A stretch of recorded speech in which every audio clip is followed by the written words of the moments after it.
We get to a point where being in the driver's seat is not the ultimate place we want to sit. And then it becomes the time to surrender, which is the movement from Kingdom 2 to Kingdom 3.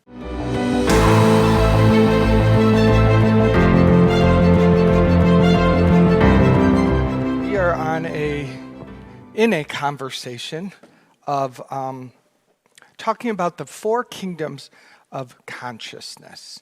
Four Kingdoms of Consciousness was put together as a way to experience ourselves in consciousness from different vantage points, and to be able to look at them and see their strengths, their challenges, and to be able to, as we identify where we are in consciousness, make, if you will, conscious choices on who do you want to be? How might you want to shift? How do you know thyself? Which is really the theme for this month, is know thyself.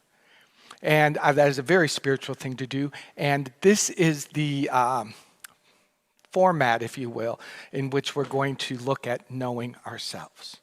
So the first consciousness that we looked at a couple weeks ago is called THRU ME. And just to do a quick review on that, that is when you believe life is happening to you. You're at the effect of things. It's called victim consciousness. It's someone else's fault. There's someone to blame for what is happening here. And if we can figure out who it is and get rid of them and point the finger at them, then we think our problem will be solved, right? If that would have worked, if it could have worked, it would have worked many, many, many centuries ago. But the truth of the matter is, it is a broken, very low vibration way of knowing ourselves and experiencing the world. And it is very much the common, agreed upon way to be in the world in cultures. It exists in our religions, it exists in our school system, it exists in our families, it exists in our companies, our corporations. There's a villain and there's a victim. And then there's the hero that comes in. The challenge is all three of those roles exist inside the victim to me consciousness. The thing that keeps this particular state of mind and being in place is blame. And it is the need to be right. And it is the inability to take responsibility. The driving energy is guilt and shame. Very, very low vibrations. Now, we all know this place very well. Not judging it, we're shining the light upon it so that we can begin to notice, I'm in the victim consciousness. And if you have been doing that since we've been talking about it, you might also go, this is not easy to get out of sometimes. I'm actually pretty committed to know myself in this box. That's okay. Even that's good awareness. That's knowing yourself. That's recognizing how strong that consciousness can be in each one of us, depending on how and when and who triggers it. Right? But no matter how big the problem, no matter how much it screams that something is being done unto you, it's not true. And it's a big, big dose of metaphysical medicine to take, to acknowledge that it is not true that I am at the effect. Then we move into beginning to take responsibility. And as we do that, we can begin to shift our energy and our focus, and we can begin to change our reality and our thinking. We can't change anything in the to me consciousness. It's just repeating the past, just recycling and repeating and rehashing. But as we begin to take responsibility and say, I'm not that, that's not happening to me, and there's a better way, we can then let's move to the next one, which is the consciousness of by me. Denise, who did a wonderful teaching on this last week, talked about the idea, I hope I get this right, but in to me consciousness, God's asleep in the back seat and the ego's driving. And in the by me consciousness, it's like they're sharing the drive on the journey, right? God is in the front seat. And even perhaps there's a way to create partnership. because what you realize is that you are a co-creator with life. You are able to draw unto yourself what you desire. You're wired to do this. It got a real bad rap in the time of The Secret. If you all remember when that movie came out, it was super exciting, and then it got attacked, which is what the ego does in Kingdom 1, right? But the principles inside of that, I never got upset with The Secret because I thought, if it works for one, that's awesome. And the truth is it works for all. Now, the judgment that comes in mind on this particular one, which we do have to pay attention to in consciousness too, is identification with things that we create. Consumerism, taking in all of the things that we have manifested and identifying ourselves as that. As we become our things, that's where we become trapped. We become trapped in Kingdom 2 when we believe that the house, the car, the clothes, the body, the things you have or don't have are who you are. That's not. That's taking you actually back into 1 again. See, that 1, it's got a pull to it. It's very sneaky. It's very sneaky. But the joy of Kingdom 2 is realizing the power you have to manifest, to create, to draw into yourself, and to manifest something and go, oh, I thought I wanted this and I don't. Manifest it away, create something else. It's an abundant universe. There's never an emptiness to God. And you'll never hit bottom with God. So it's a wonderful place to play and create, and I believe, and as Rev D taught last Sunday, is that it's a necessary part of our spiritual evolution, because if we try to bypass that one because of judgments or because of maybe you just can't quite figure it out, so you just want to jump into I'm one with God, which is true. But if you want to bypass creating the fundamental foundation for your life and the ability to cause that, then there's some you've got to go back. You get to 10th grade, but then you got to go back and do 7th grade over. Just not fun. Just not fun. So we celebrate Kingdom 2 and know when you're in it and enjoy it, because I think this is when joy starts to get activated. Who doesn't love creating things? That's what we're wired to do. It's great. And then the movement that is required, because there is a point where it's like, okay, that's fun, what next? We get to a point where being in the driver's seat is not the ultimate place we want to sit. And then it becomes the time to surrender, which is the movement from Kingdom 2 to Kingdom 3. To surrender the I that we experience doing it. To surrender the I am co-creating, I am intending this, I want blue, not yellow, I want this, not that. To realize that there's more than that. And to surrender all of that and say, thy will be done. And to me, that is the doorway to Kingdom 3.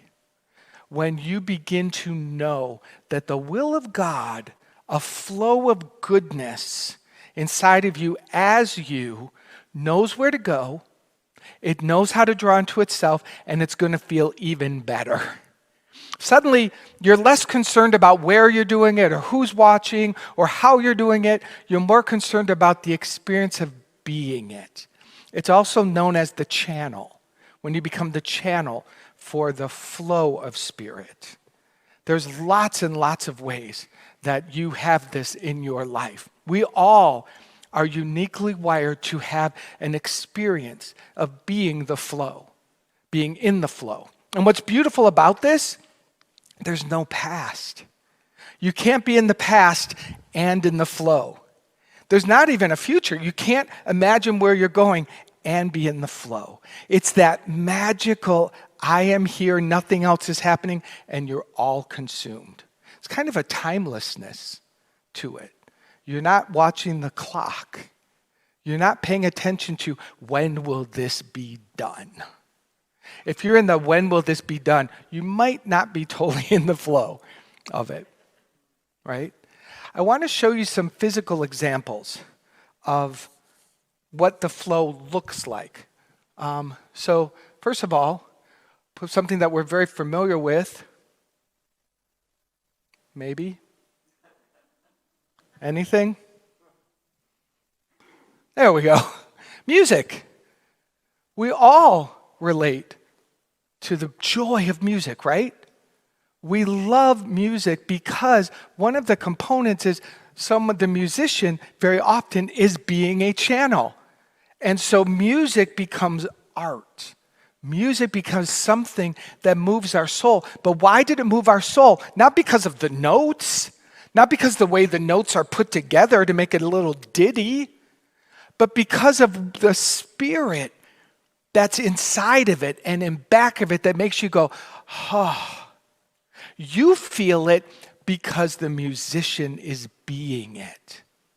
So whenever someone is in their flow, we want like, oh, I want to watch that. I want to see that. I want to be around that, right?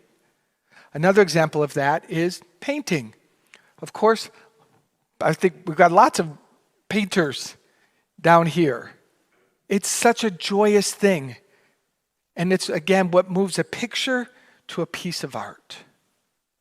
When we're looking at a picture that really captures us, and the ego does have fun. It likes to go, well, the way they use the dots and the way they use their swoosh there, and there's like the art critics and the people that want to be sort of very analytical about it. That's one way to think about it. But for me and for many of us, it's just we feel something.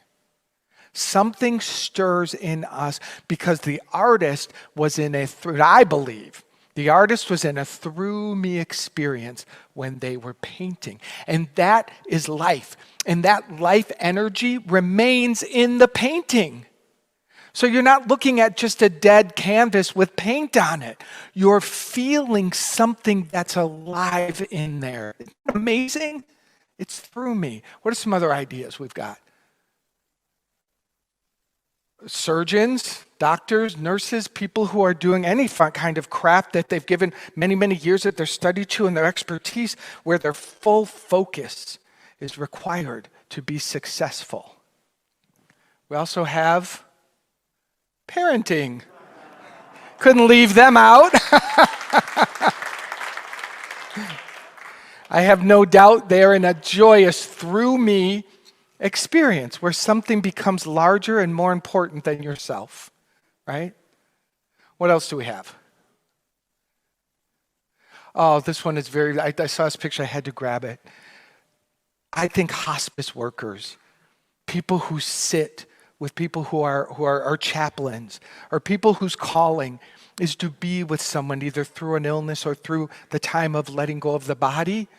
Such an amazing thing. A stranger sits by a stranger's bed, takes their hand, and something happens. Love comes alive. The person doesn't even know the person, and yet they know the person. A real chaplain or hospice worker who sits in through me meets every one of these like a divine appointment. And they always say, although to those of us who don't have that, that's not my through me experience. So whenever you're seeing someone do a through me experience that isn't yours, it can look tiring or hard. And you're like, how do they do that? Well, you know, that's not your flow. But they will say they feel so alive. They feel so grateful. They actually feel bigger and filled to themselves. Thank God for these wonderful people whose through me experience of life is in service to holding the hand of another. So it's so simple. And do we have another one? Oh yeah, just I use this image to just reference any kind of joyous sport that you're playing. In fact, this morning I sat on the golf field, which I clearly am not a golfer, on the golf course. Be it out running, be it out biking, be it on the pickleball court, be it whatever. When you're in a game that you're enjoying and you're fully present for it, that can be the example of a through me experience. Now, we have through me experiences where people become Olympic athletes. That's a very different kind of experience of it, but it's all the same wave. If it's your joy of doing it at the level you do it, or it's someone receiving a gold medal, it's the same energy at different layers of experience. So those are the physical examples of what THRU ME looks like. What's in back of THRU ME?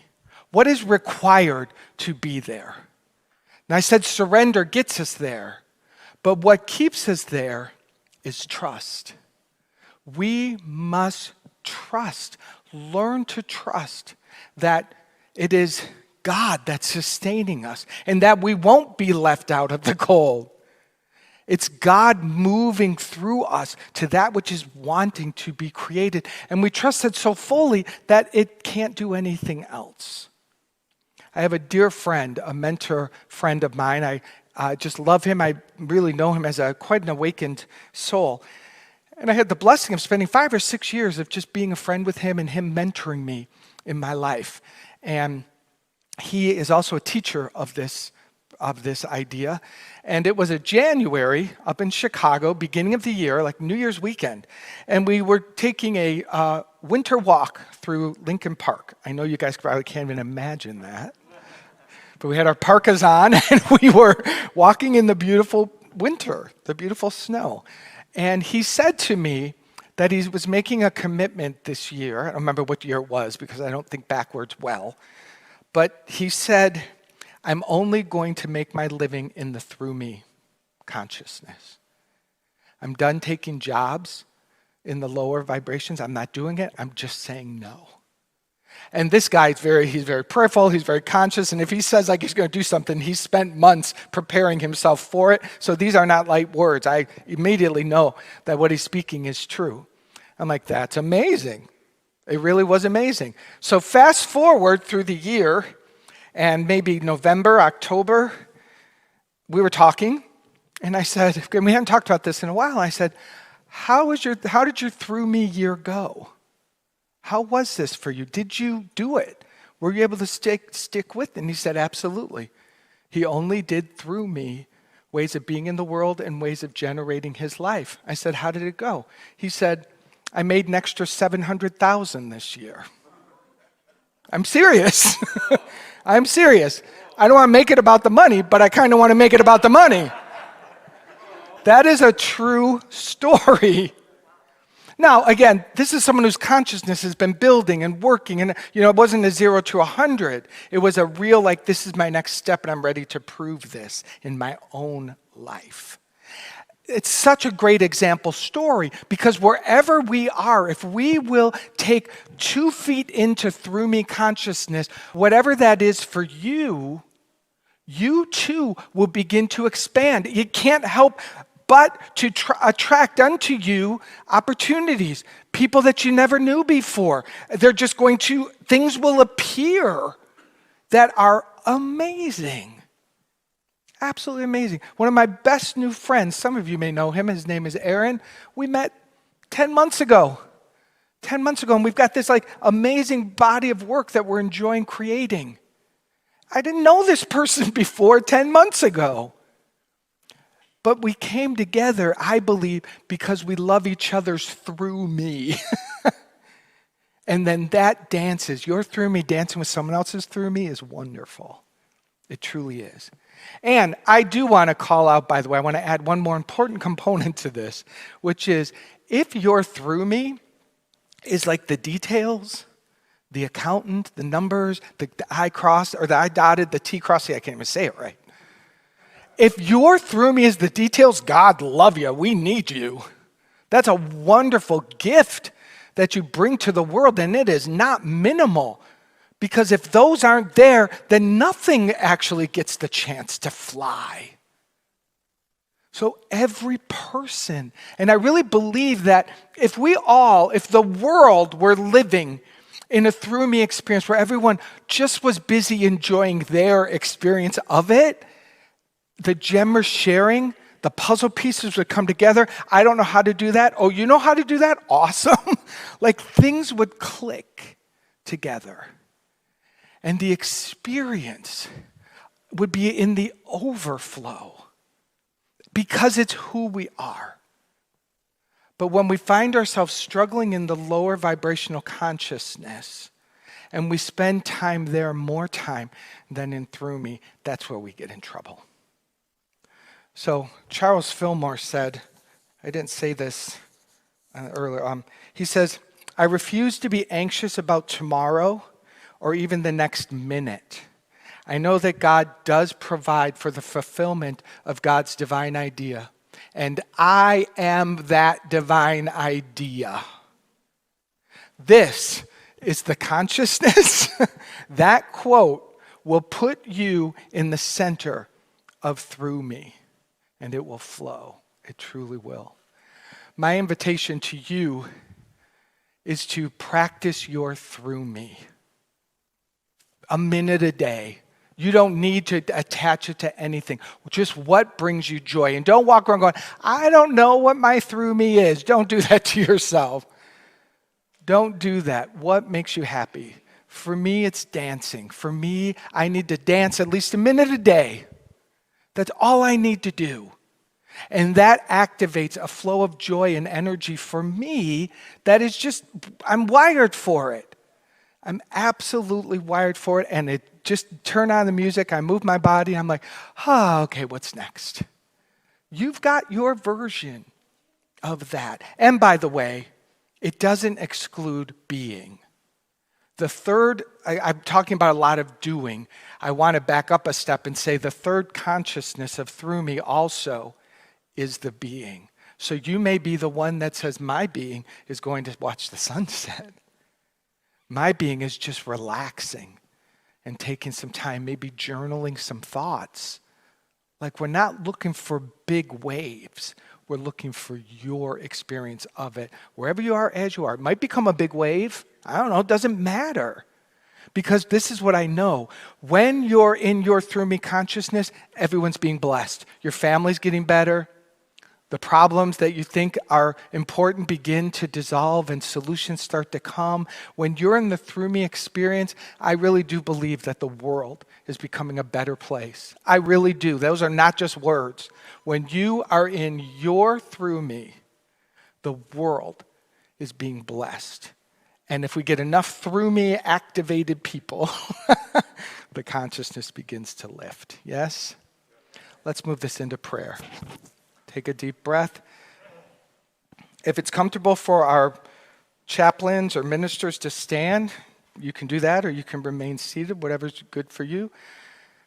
These are your chaplains, your prayer chaplains and ministers. These are your people who spend time studying how prayer works so they can serve you. And I stand on their shoulders as I pray.